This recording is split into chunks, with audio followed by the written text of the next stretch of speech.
তৃণমূলের দাপটে অনুব্রত মণ্ডল এখনো ধরা ছোঁয়ার বাইরে। রামপুরহাটে ধিক্কার মিছিলে সিপিআইএম।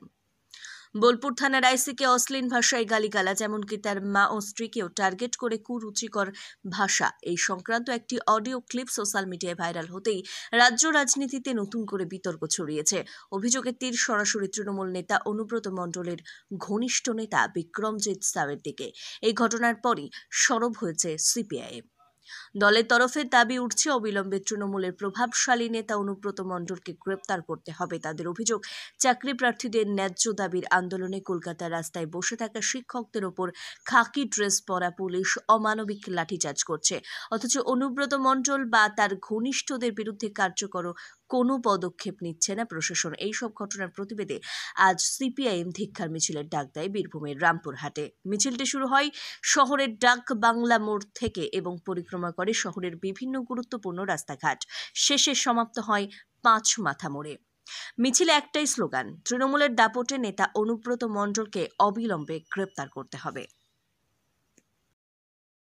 মিছিল করলেন এই কারণে আমাদের নির্দিষ্ট প্রথম কারণ হচ্ছে যে আমরা দুদিন ধরে সোশ্যাল মিডিয়ায় যেটা দেখছি, যেভাবে কদর্য ভাষায় আমাদের জেলার কেষ্টমোড়ল অনুব্রত মণ্ডল বোলপুরের আইসিতে তার মা এবং স্ত্রী নিয়ে যে ভাষায় বলেছেন সেটা আমরা করতে পারবো না, এবং কোনো শুভবুদ্ধি সম্পন্ন মানুষ এটা শুনতেও পারবেন না, এটা বলতেও পারবেন না।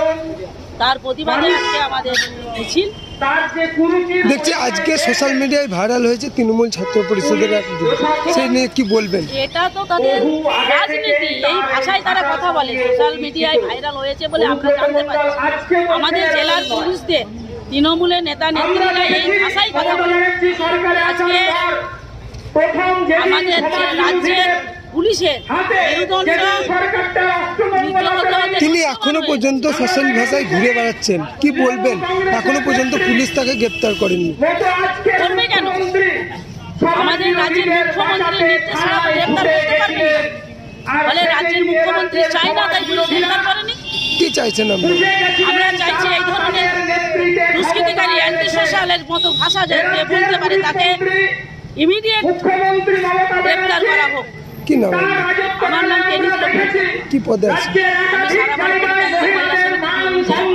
কারণে আপনাদের এই মিছিল? আপনারা জানেন যে আমরা সোশ্যাল মিডিয়ায় দেখেছি কিছুদিনের আগেই যে আমাদের বীরভূম জেলার একজন দোর্দণ্ড প্রতাপ নেতা, তিনি তার রাজনৈতিক যে পরিচয়, রাজনৈতিক যে ক্ষমতা, তাকে কাজে লাগিয়ে একজন পুলিশ বলা আইসিকে, থানার আইসি, তাকে আর কি অকথ্য কুকথা, শুধু আইসিকে নয়, তার স্ত্রী এবং পরিবারের, তার মা এবং তার স্ত্রী, তাদেরকে নিয়ে তিনি অনেক বাজে কথা বলেছেন। আমরা এর প্রতিবাদ জানিয়ে আজকে মিছিল সংগঠিত করেছি। এরই সাথে সাথে আমরা দেখছি যে এই পুলিশ এখনো পর্যন্ত অনুব্রত মণ্ডলের কিছুটি করতে পারেনি। অনুব্রত মণ্ডল নানা রকম অজুহাত দেখিয়ে তিনি তার গ্রেপ্তারি এড়িয়ে যাওয়ার জন্য নানা রকম ছলচাতুরি করার চেষ্টা করছেন। কিন্তু সেই পুলিশকেই আবার দেখতে পাচ্ছি কলকাতার রাস্তায় বুকে যখন শিক্ষকরা তাদের নিজেদের যোগ্যতা দাবি করে তাদের নিজেদের ওএমআর সিট দাবি করছেন, তখন কিন্তু সেই পুলিশ তাই শিক্ষকদেরকে লাঠিপেটা করে আর কি তুলে নিয়ে যাচ্ছেন। এই দুরকম দ্বিচারিতা কিসের জন্য আমরা পুলিশ প্রশাসনকে জানতে চাইছি, এবং এই মিছিলের মূল দাবি সেটাই। আজও তিনি থানায় হাজিরা দেননি, কি বলবেন? তিনি থানায় হাজিরা দেবেন না। এর আগেও আপনারা জানেন ভালো করে, যখন তিনি বলেছিলেন যে পুলিশকে বোম মারুন, বা বলেছিলেন যে বিরোধী যারা রাজনৈতিক দলের ক্যান্ডিডেট তাদের ঘরকে জ্বালিয়ে দিন, তখনও তিনি ছাড় পেয়ে গেছিলেন এভাবেই। এবং পুলিশ মন্ত্রী আমাদের রাজ্যের মুখ্যমন্ত্রী তার পাশে দাঁড়িয়েছিলেন, তার পাশে দাঁড়িয়ে বলেছিলেন যে যখনই এই কথা উঠে আসছে তখনই তিনি বলছেন অসুস্থ। একদম, তিনি মানে এই সমস্ত হলেই, এটা তৃণমূল নেতাদের, ওনার একমাত্র নয়, এটা তৃণমূল নেতাদের যে কোনো যারা আছেন আর কি, তাদের প্রত্যেকেরই এরকমই হচ্ছে ছলচাতুরি করার একটা স্বভাব। উরবান ওয়ার্ডে একটা মানে কেবিন সবসময় তৃণমূল নেতাদের জন্য বুক থাকে সবসময়। তো আমরা দেখতে পাচ্ছি যে এই মুহূর্তে দাঁড়িয়েও কিন্তু এইরকম একটা গোটা গেম করার চেষ্টা চলছে। এর আগে আমরা দেখেছি যে তিনি সিবিআইয়ের হাতের থেকে ছাড়া পেয়েছেন শুধুমাত্র এই অজুহাতে যে হ্যাঁ, তার যে বক্তব্য, সেই বক্তব্যের বাংলা থেকে ইংরেজি অনুবাদ হয়নি। এতটা মানে দেশের শিক্ষা ব্যবস্থার যে দুর্ব্যবস্থা আমরা জানতাম না। কালকে দেখা গেছে শরীর খারাপ ছিল এবং হাজরা দেননি, ভুল কথা, তারপরেও পার্টি অফিসে বেলা গিয়েছে। শেষেই দেখেছি আমরা দুপুরবেলায় পার্টি অফিসে ঠিক গেছেন। তো পার্টি অফিস দেখুন, পুলিশকে যদি মনে করেন পুলিশ যে হ্যাঁ আমি গ্রেপ্তার করবো কাউকে এই সমস্ত জায়গাতে সুমোটো মামলা করে, তাহলে পুলিশের কোনো রকম কিন্তু এই লোকের গল্প শোনার দরকার পড়ে না। পুলিশ গল্প শুনছে কারণ পুলিশ মন্ত্রী এখনো পর্যন্ত কোনো গ্রিন সিগন্যাল দেয়নি তার জন্য। কি চাইছেন আপনি? অবশ্যই অবিলম্বে তাকে গ্রেপ্তার করতে হবে।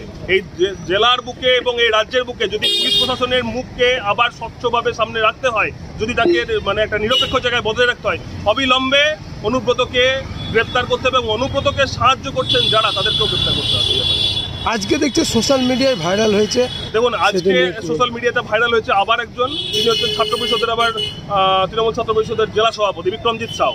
তাদেরকে এত ক্ষমতা দেয় কি করে?